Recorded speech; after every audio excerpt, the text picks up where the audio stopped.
Today, many believers say, posture doesn't matter when you pray. God looks at the heart. That statement sounds spiritual, but if we are honest, it has quietly lowered the standard of reverence in prayer. The question is not whether God sees the heart. He does. The real question is this: does the Bible treat prayer as a casual act or a sacred encounter? Prayer is not a spiritual background noise. Prayer is not something we fit in when we are comfortable. Prayer in Scripture is an encounter with the living God. When you pray, you are not relaxing. You are approaching holiness. That is why the Bible never presents prayer as casual. It presents prayer as serious, weighty, and costly. Some people say, God understands I'm tired. I can just lie down and pray. Yes, God understands weakness. But Scripture never allows weakness to become an excuse for carelessness. There is a difference between inability and unwillingness. There is a difference between being weak and choosing comfort. This is where confusion enters the church. People take rare, extreme situations in the Bible and turn them into everyday permission. But the Bible does not do that. Before we talk about people who prayed while lying down, we must first understand what prayer truly is.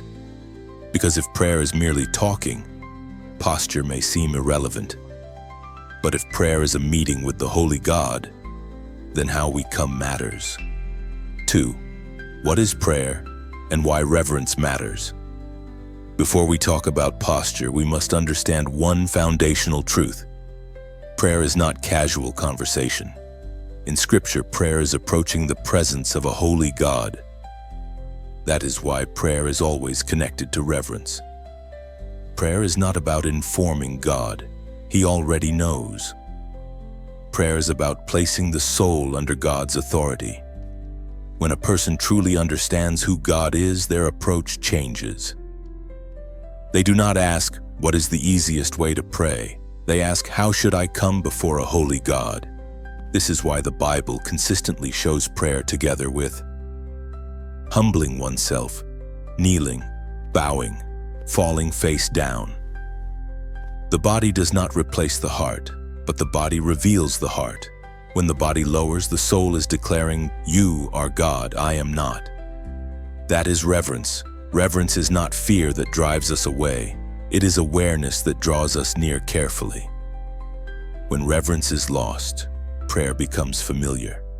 When prayer becomes familiar, it becomes shallow. Not because God has changed, but because the heart no longer trembles.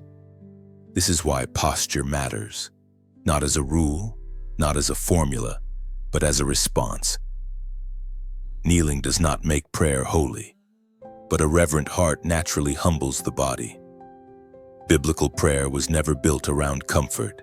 It was built around submission. When Scripture commands us to love God with all our heart, all our soul, and all our strength, the body is included. The body participates in worship. That is why when we are able, we kneel, not to impress God, but because reverence demands expression.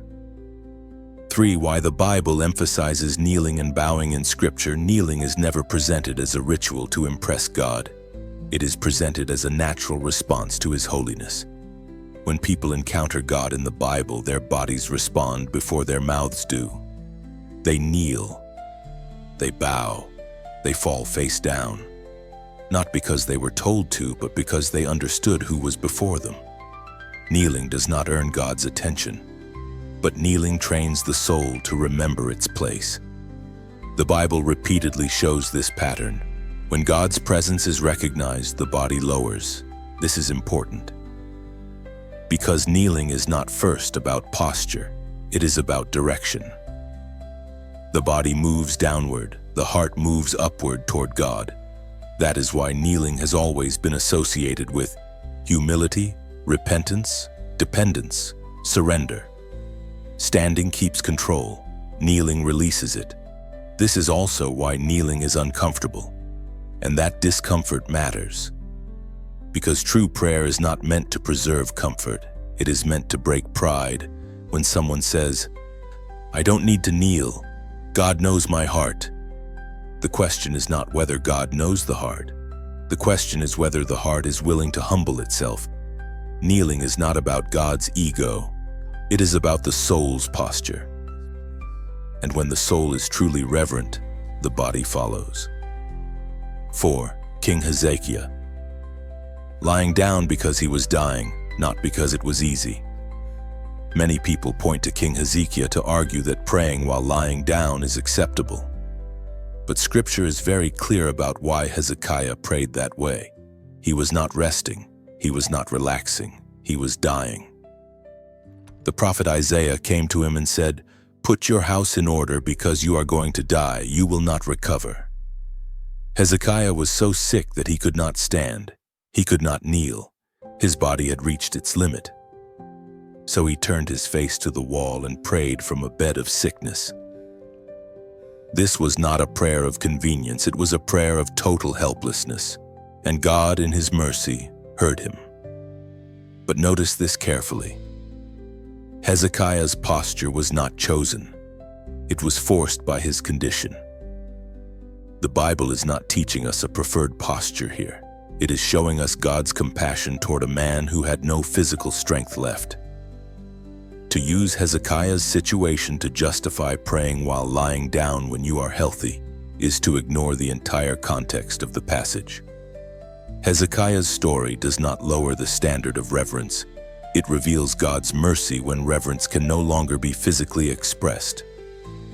Exception is not permission. Mercy is not a model.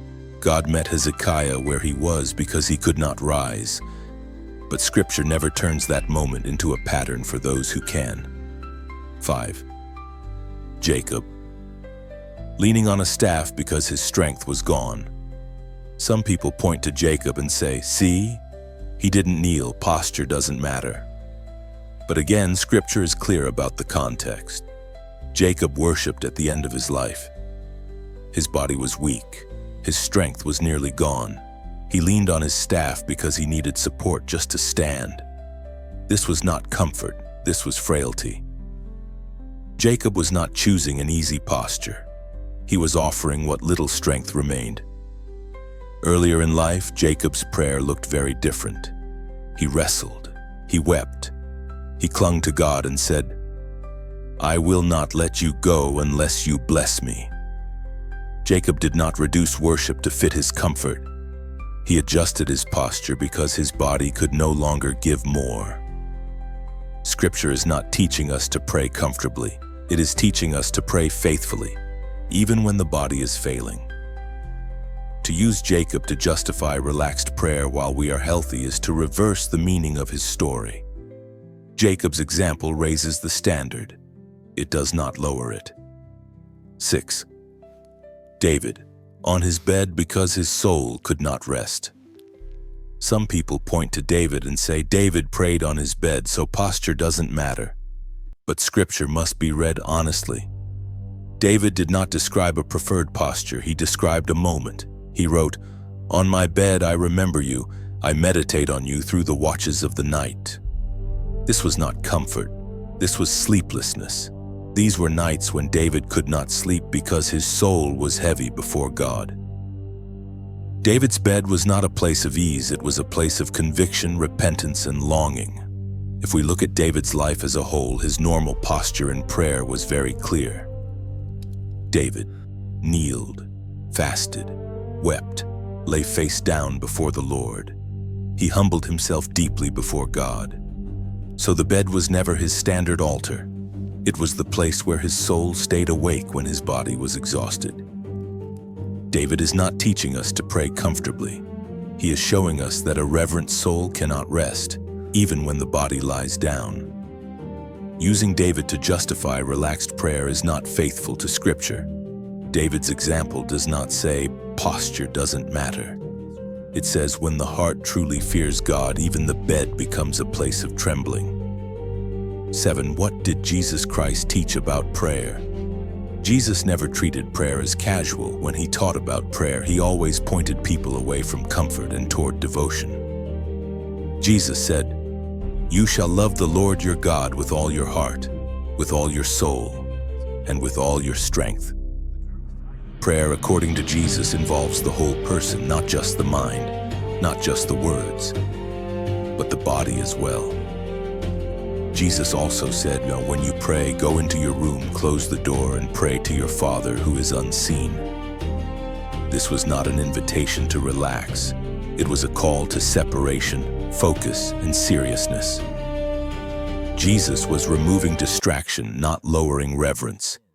He warned against prayer that is performed for others to see.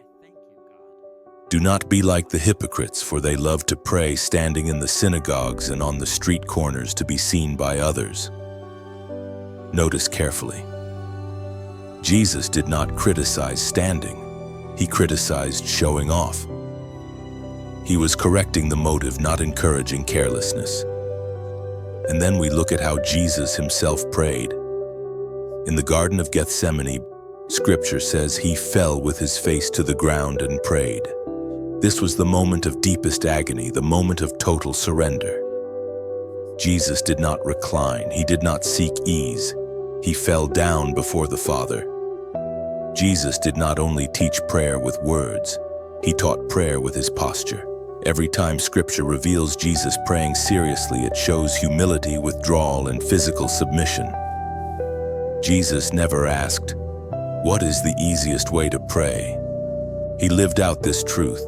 Prayer costs something. Prayer bends the will. Prayer humbles the body. So when we look at Jesus, we do not find prayer becoming more comfortable.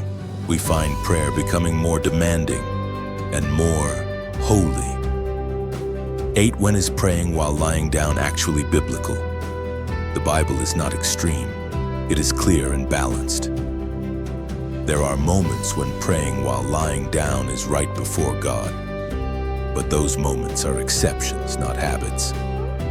Scripture shows us that praying while lying down is acceptable when a person is seriously ill, physically weak, exhausted beyond strength, unable to kneel or stand. In these moments, God's mercy meets human limitation.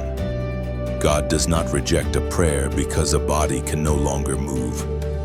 But Scripture never turns limitation into a lifestyle. Here is the danger: when people take exceptional moments and turn them into daily permission. The Bible never says pray in the most comfortable way possible. It says come before the Lord with reverence. So the real question is not posture. The real question is honesty. Ask yourself, am I lying down because I cannot kneel, or because I do not want to kneel? Am I praying from weakness or from convenience? God honors weakness, but God never honors excuses. Mercy covers inability. But mercy does not excuse laziness. This is why Scripture consistently shows reverence as the standard, and mercy as the response when the standard cannot be physically expressed. If you are sick, pray. If you are weak, pray. If you are exhausted, pray where you are. But if you are able to kneel, Scripture gives no reason to choose comfort instead of reverence. 9. Conclusion. If you can kneel, then kneel. Prayer was never meant to be convenient. It was meant to be reverent. The Bible is clear. When people recognize who God is, they humble themselves. Kneeling does not save you, but refusal to humble yourself reveals something about the heart. God shows mercy to the weak. He listens to the sick. He hears those who have no strength. But mercy was never given to excuse comfort. So the question is simple. Are you lying down because you cannot kneel, or because you do not want to? If you are unable, pray where you are. God hears you. But if you are able, if your body has strength, if your knees can bend, then kneel. Not as a ritual, not as a rule, but as an act of reverence before a holy God.